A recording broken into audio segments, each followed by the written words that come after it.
आज तरुण बेकार आहे, त्याला रोजगार नाही आहे असं म्हणून तुम्हाला ही प्रचाराची सभा नाही आणि गिरणी कामगारांच्या विषयावरती बोलत असताना हे देखील आम्हाला भावनेतून मत व्यक्त करण्याची वेळ येते।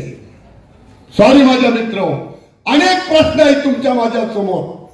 ह्या प्रश्नासाठी आपल्या निवाऱ्यासाठी जर लढत असताना तर संयुक्तरित्या तुम्ही लढणार आहात म्हणून ही तातडीची मीटिंग घेतलेली आहे। आज तुम्हाला कोणगावचं थोडासा मी सांगणार की माझा विषय थांबवणार। कोणगाव मध्ये आम्ही गेलो,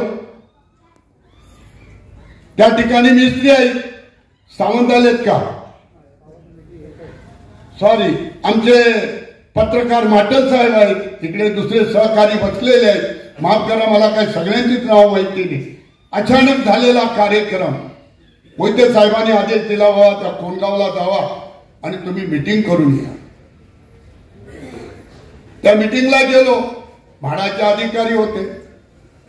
त्या ठिकाणी गेल्यानंतर जी मी परिस्थिती पाहिली, आमचे पद्माकर हेडेकरनी ती ड्रेनेज लाईन एक पाण्याची पंप बिंप काही बसवले, चांगलं तरी मला वाटतं एक 10 मिनिटं खाली उतरावं लागतं, एवढं खोलीमध्ये आहे ते।